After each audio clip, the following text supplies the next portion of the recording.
وہ گناہوں سے توبہ کرتے ہیں، اللہ رب العزت کی بارگاہ میں آتے ہیں۔ تو حضرت حسن بصری کے دور میں وہ نوجوان گناہ پہ گناہ کرتا تھا، گناہ پہ گناہ کرتا تھا۔ تو ایک دن ایسا ہوا کہ اس کی طبیعت خراب ہو گئی۔ اچھا، ہمارے نوجوان توبہ بھی تبھی کرتے ہیں جب کوئی مشکل آ جاتی ہے۔ جب کوئی مشکل آتی ہے تو فوراً توبہ کرتے ہیں، جب مشکل ٹل جاتی ہے تو پھر وہی گناہ پہ گناہ شروع ہو جاتے ہیں۔ دارو شراب پینے والے دارو شراب پینے لگتے ہیں، جوا کھیلنے والے جوا کھیلنے لگتے ہیں، اور بھی گناہ کرنے والے گناہوں پر آمادہ ہو جاتے ہیں۔ بغداد شریف میں جب وہاں کے لوگوں پر مصیبت آئی تو حضرت جام رحمۃ اللہ علیہ کے پاس آئے اور کہنے لگے ہلاکو بادشاہ کا لشکر آ رہا ہے، اس کا قافلہ آ رہا ہے، اور ایسا لگتا ہے آج ہم سب برباد ہو جائیں گے، تباہ ہو جائیں گے، اور ہمارے قتل و غارت ہو جائیں گے، ہم لوگ مار دیے جائیں گے۔ حضرت جام رحمۃ اللہ علیہ نے اپنا کاسا، اپنا کٹورا پلٹا تو پورے کے پورا بغداد چھپ گیا۔ پورا کا پورا بغداد ایک کاسے میں، کٹورے میں سما گیا۔ ہلاکو کا جو لشکر آیا ہوا تھا، ہلاکو کے جو لوگ آئے ہوئے تھے، بغداد کو ڈھونڈتے رہے لیکن بغداد نظر نہیں آیا۔ اللہ کے ولی کی طاقت یہ تھی کہ ایک کٹورے کے اندر پورا بغداد سما گیا، پورا بغداد انہوں نے کٹورے کے اندر لا دیا۔ وہ لوگ تلاش کرتے رہے لیکن انہیں نظر نہیں آیا۔ جب مصیبت آئی تھی تو جام رحمۃ اللہ علیہ کے پاس آئے تھے، جب مصیبت ٹل گئی تو پھر چلے گئے۔ جوا کھیلنے والا جوا کھیلنے لگا، شراب پینے والا شراب پینے لگا، زنا کرنے والا زنا کرنے لگا، چوری کرنے والا چوری کرنے لگا۔ سارے لوگ جو گناہ پر آمادہ تھے، جو گناہ کر رہے تھے، وہ گناہوں میں ملبس ہو گئے۔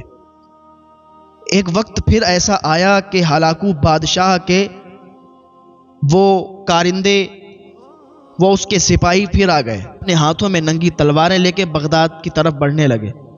یہ لوگ پھر حضرت جام رحمۃ اللہ علیہ کے پاس آئے اور کہنے لگے کہ حضرت آج پھر وہ لوگ مارنے آ رہے ہیں، ہمیں بچا لیجئے۔ حضرت جام رحمۃ اللہ علیہ نے کٹورا پلٹا اور پھر بغداد کو کٹورے میں سما دیا۔ وہ لوگ ڈھونڈتے رہے اور ڈھونڈتے ڈھونڈتے ان کو جب نظر نہیں آیا تو ہلاکو بادشاہ کے پاس گئے، کہنے لگے کہ وہ بغداد ہی نظر نہیں آیا۔ ہلاکو بادشاہ کہنے لگا کہ ایسا کیسے ہو سکتا ہے کہ بغداد نظر نہیں آیا؟ تو ہلاکو بادشاہ نے 2 بار تو اپنی فوج کو بھیج دیا، دونوں بار فوج نے کیا کہا؟ ہمیں تو بغداد نظر نہیں آیا جو ہم ان لوگوں کو مارتے۔ تو اب اس بار ہلاکو نے کیا پلان بنایا کہ اس بار ہم جائیں گے۔ ابھی ادھر مصیبت آئی تھی تو جام رحمۃ اللہ علیہ کے پاس آئے تھے، جب مصیبت ٹل گئی تو پھر چلے گئے، پھر وہ گناہ پہ گناہ کرنے لگے۔ اب جب تیسری بار ہلاکو خود اپنی فوج کے ساتھ آ رہا تھا تو ان لوگوں کو پتا چلا کہ آج تو ہم لوگ مار دیے جائیں گے، قتل و غارت ہو جائے گا۔ پھر آ گئے کس کے پاس؟ حضرت جام رحمۃ اللہ علیہ کے پاس۔ آنے کے بعد حضرت جام کے پاس کہنے لگے حضور آج وہ لوگ پھر مارنے کے لیے آ رہے ہیں، آج ہمیں پھر بچا لیجئے۔ 2 بار تو آپ نے بچایا ہے، اس بار بھی بچا لیجئے۔ اگر آج نہیں بچے تو پھر وہ ہم لوگوں کو مار کے چلے جائیں گے اور ہماری گردنوں کو کاٹ دیں گے۔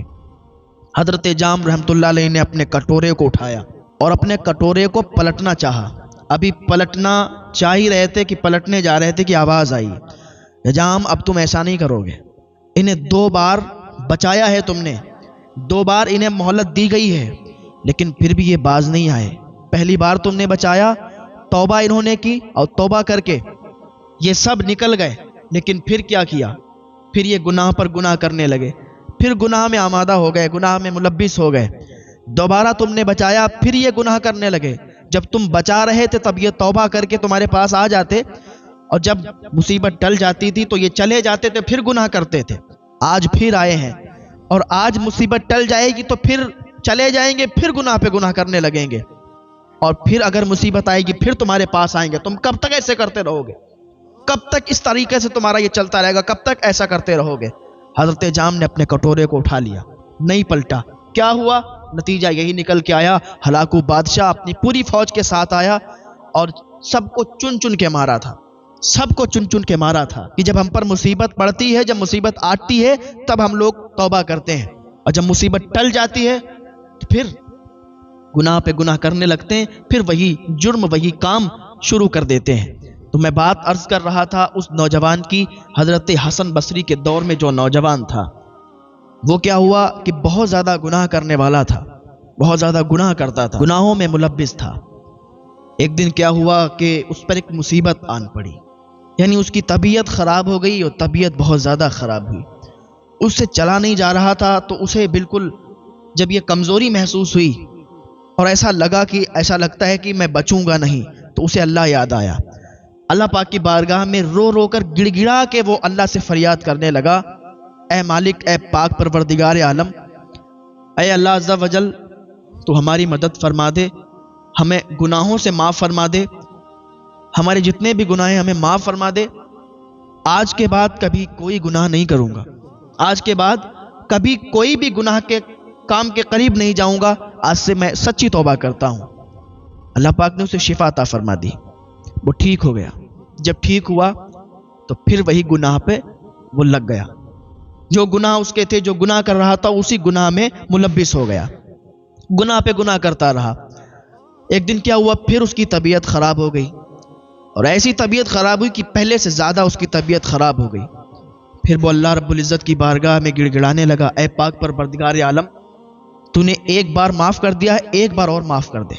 اچھا، جب بندہ توبہ کرتا ہے، جب کوئی مصیبت آتی ہے تو ایسے ہی توبہ کرتا ہے کہ جیسے پھر کبھی کوئی گناہ نہیں کرے گا، تو گڑ گڑاتا ہے کہ نہیں، اس بار معاف کر دیا جائے، اگلی بار کبھی بھی وہ گناہ نہیں کروں گا۔ لیکن جب وہ مصیبت ٹل جاتی ہے تو پھر وہی کرنے لگتا ہے، پھر وہی شروع کر دیتا ہے۔ تو اس نے اللہ رب العزت کی بارگاہ میں گڑ گڑا کے جب دعا کی تو یہ شفایاب ہو گیا، ٹھیک ہو گیا۔ کچھ دنوں کے بعد یہ پھر وہی گناہ پہ گناہ کرنے لگا، وہی شراب، وہی جوا، وہی زنا، یہ اس کا سب شروع ہو گیا۔ پھر کیا ہوا، کچھ دنوں کے بعد پھر یہ بہت زیادہ علیل ہو گیا، بستر عدالت پر پہنچ گیا۔ ڈاکٹروں نے جواب دے دیا، ڈاکٹروں نے اس کو جواب دے دیا کہ اب تم بچ نہیں سکتے۔ اس نے پھر اللہ رب العزت کی بارگاہ میں گڑ گڑا کے دعا کی، اے پاک پروردگار عالم، صرف ایک بار مجھے معاف فرما دے۔ اچھا، اللہ رب العزت چھوٹ بھی دیتا ہے، چھوٹ دیتا ہے، دیتا جاتا ہے، لیکن بندہ اگر اس پر کھرا نہیں اترتا پھر اس کا انجام برا ہوتا ہے۔ ہاں، اس نے دعا کی، اے پاک پروردگار عالم، ایک مرتبہ اور معاف فرما دے، کبھی بھی کوئی گناہ نہیں کروں گا، گناہ کے قریب نہیں جاؤں گا، دوسروں کو ہدایت کروں گا کہ اس گناہ سے بچو۔ اللہ رب العزت نے پھر سے شفا عطا فرما دی، 4 مرتبہ شفا عطا فرما دی، 4 مرتبہ یہ ٹھیک ہو گیا۔ جب چوتھے مرتبہ یہ ٹھیک ہوا، پھر اس نے وہی گناہ شروع کر دیے، پھر یہ گناہگار ہو گیا، گناہ پہ گناہ کرنے لگا۔ پھر اس کی طبیعت خراب ہوئی، 5ویں مرتبہ اس کی طبیعت خراب ہوئی۔ اب اس نے اللہ رب العزت کی بارگاہ میں ہاتھ اٹھائے اور دعا مانگی، تو آواز آئی کہ اب تو ٹھیک نہیں ہو، تو اس دنیا سے جانے والا ہے، اب تجھے توبہ نصیب نہیں ہوگی، اب تجھے معاف نہیں کیا جائے گا۔ اب یہ اسی افسوس میں تھا کہ حضرت حسن بصری کے پاس اس کا بھائی گیا، اور جانے کے بعد کہنے لگا کہ حضور، آپ اللہ کے نیک بندے ہیں، آپ ہمارے بھائی کے پاس چلیں اور اس سے توبہ کرائیں، اس کی توبہ اب مقبول نہیں ہے۔ وہ توبہ کرتا تھا، گناہ کرتا تھا، پھر توبہ کرتا تھا، پھر گناہ کرتا تھا۔ اب ایسا ہوا ہے کہ اس بار 5ویں بار اس نے توبہ کی، لیکن اس کی توبہ مقبول نہیں ہوئی، اسے معاف نہیں کیا گیا۔ اب اس کا ٹائم آخری ہے، جان نہیں نکل رہی ہے۔ آپ چل کے ایک مرتبہ دیکھ لیں، اللہ کی بارگاہ میں دعا کر دیں، آپ نیک لوگ ہیں، آپ کی دعائیں قبول ہوتی ہیں، آپ چلیں گے، دعا کریں گے، ہو سکتا ہے اللہ تعالیٰ دعا قبول فرما لے، اس کو معاف فرما دے۔ حضرت حسن بصری اپنے رفقا کو لیتے ہیں اور جاتے ہیں اس کے گھر پہ۔